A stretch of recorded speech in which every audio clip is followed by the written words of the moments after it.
না না ছাগলটা কিনে গাড়ির পিছনে উঠেছিলাম, ওদিকে আমার ড্রাইভার না বুঝে দরজা খুলে দিয়েছে, ছাগল লাফ দিয়ে বাজারের মধ্যে দৌড় দিয়েছে।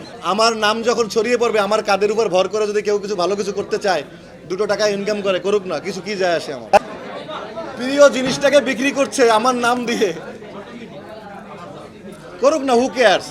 এরকম তো অনেক কিছুই হয়, অনেক শিল্পীর নামে দেখছি এগুলো হয়।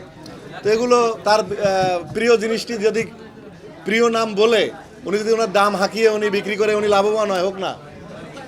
আমার নাম যখন ছড়িয়ে পড়বে, আমার কাঁধের উপর ভর করে যদি কেউ কিছু ভালো কিছু করতে চায়, 2 টাকা ইনকাম করে, করুক না, কিছু কি যায় আসে। আমার আমি এগুলো কোনোভাবে কেয়ার করি না, কারণ আমি যদি এগুলোতে নেগেটিভভাবে মানসিকভাবে অস্থির হয়ে অবসাদ হয়ে এগুলো মাথায় নিতে যাই, তাহলে আমি সামনে কাজ করতে পারবো না, তাহলে আমার এই পশুর হাটেই পড়ে থাকতে হবে, কোরবানির হাটেই।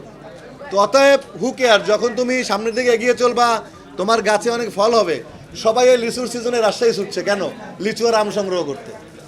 তো ওই মানুষটা তার প্রিয় জিনিসটার নাম, এর আগে তো I am not the first on, এর আগে অনেক শিল্পীর নামে যে যখন জনপ্রিয় থাকে তার নামে এগুলো ওরা বিক্রি করে বাজারে কাটতির জন্য।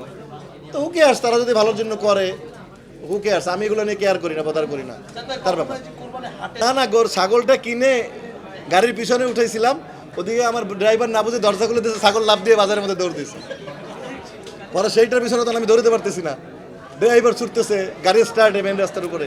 এটা তো অন্যরকম অভিজ্ঞতা। এই যে তবে এবার ডিপজল ভাই বলছিল, ডিপজল ভাই গাবতলী গরুর হাট, ডিপজল ভাই ইজারা নিছে, আমাকে কালকে বলতেছিল তুই আর আমি হাটে যাবো। আমি বললাম ভাই চলেন একদিন যাবো হাটে, আবার অভিজ্ঞতা হোক নতুন করে।